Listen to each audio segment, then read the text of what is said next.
दोस्तों, क्या आप जानते हैं कि आखिर किसने चंद्रशेखर आजाद जी को घंटों खड़ा करके उनका फेमस पोर्ट्रेट बनाया था?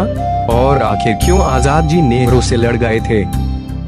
आज आजाद जी की जयंती पर हम लाए हैं उनके जीवन की कुछ कही अनकही प्रेरक कहानियाँ, जो दुर्भाग्य से ये देश भूल चुका है।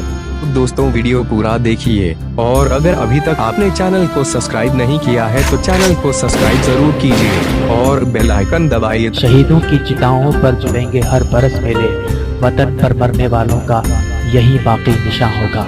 कभी वह दिन भी आएगा जब अपना राज देखेंगे, जब अपनी ही जमीन और अपना आसमां होगा। हितैषी जी द्वारा लिखा यह गीत उन दिनों हर क्रांतिकारी के मन में नया जोश भर देता था और वो सिर पर कफन बांधकर जंग की आजादी में हंसते खेलते कूद पड़ते थे। ऐसे ही एक आजादी के पुरोधा पंडित चंद्रशेखर आजाद थे। आजाद नाम जिससे आज भी युवाओं को प्रेरणा, शक्ति और आत्मबल मिलता है। धनुष बाण से लेकर बंदूक तक का सफर। जानकारों के अनुसार आजाद का बाल्यकाल आदिवासी इलाके में बीता और आजाद बचपन में ही आदिवासियों के बच्चों के साथ धनुष बाण चलाने में पारंगत हुए। धनुष बाण चलाते चलाते आजाद का निशाना भी चूक हो गया था। आजादी की जंग में कूदे आजाद ने धनुष की कमान उतारकर जब हाथों में हथियार लिया तो सैकड़ों अंग्रेजों को मार गिराया। चंद्रशेखर तिवारी से चंद्रशेखर आजाद।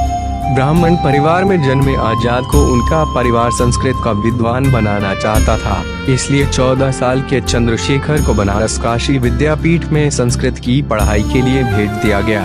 लेकिन उन दिनों देश भर में असहयोग आंदोलन की चिंगारी भड़क चुकी थी और युवा आजाद भी इससे अछूते नहीं रहे।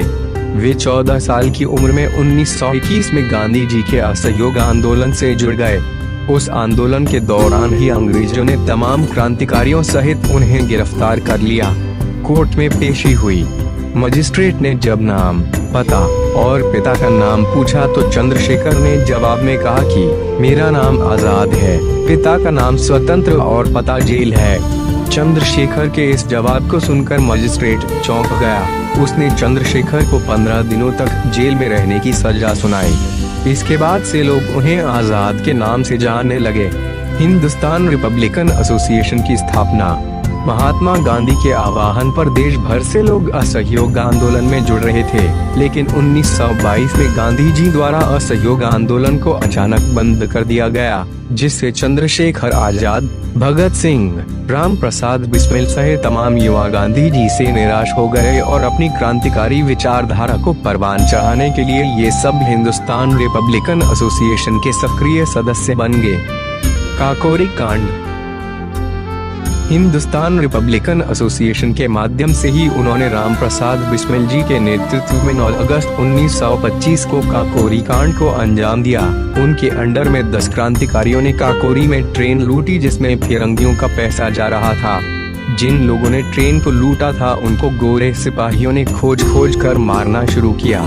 5 लोग उनकी पकड़ में आ गए, जिन्हें गोरों ने मौत के घाट उतार दिया। लेकिन आजाद भेष बदलने में माहिर थे। वो एक बार फिर से अंग्रेजों से बच निकले। नंगे पैर विंध्या के जंगलों और पहाड़ों के रास्ते चलकर वो जा पहुँचे कानपुर, जहां उन्होंने एक नई क्रांति की शुरुआत की। मित्र रुद्र नारायण। काकोरी कांड के बाद अंग्रेजी पुलिस उनके पीछे पड़ गई, इसलिए वे फरार होकर झांसी आ गए थे। इसी बीच उनकी मुलाकात मास्टर रुद्र नारायण सक्सेना से हुई। वे भी स्वतंत्रता आंदोलन में बढ़ चढ़कर हिस्सा लेते थे। दोनों के बीच में दोस्ती का बीज डालने के लिए ये वजह काफी थी। चंद्रशेखर आजाद कई सालों तक उनके घर पर रहे। रुद्र नारायण क्रांतिकारी होने के साथ साथ अच्छे पेंटर भी थे। एक हाथ में बंदूक और दूसरे से मूंछ वाला चंद्रशेखर आजाद का विख्यात पोर्ट्रेट उन्होंने ही बनाया था। इसे बनाने के लिए रुद्र नारायण ने चंद्रशेखर को काफी समय तक उसी पोज में खड़ा रखा था।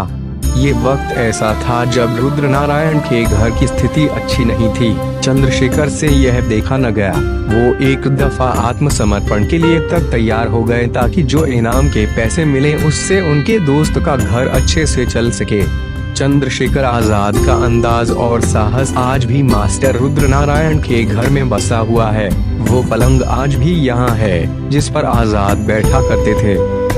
साथियों के लिए नेहरू से लड़ पड़े थे चंद्रशेखर। जानकारों के अनुसार चंद्रशेखर सजाए मौत पाए तीनों साथियों भगत सिंह, राजगुरु और सुखदेव की सजा रुकवाने के लिए उन दिनों जेल में बंद गणेश शंकर विद्यार्थी से मिलने पहुंचे और विद्यार्थी की सलाह पर चंद्रशेखर इलाहाबाद आए और जवाहरलाल नेहरू से मिलने आनंद भवन गए।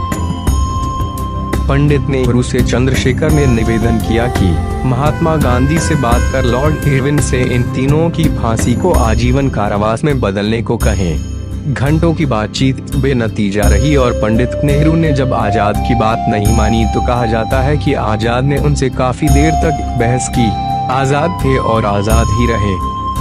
27 फरवरी 1931 को चंद्रशेखर इलाहाबाद के अल्फ्रेड पार्क में किसी साथी से तय योजना के तहत मिलने पहुंचे थे।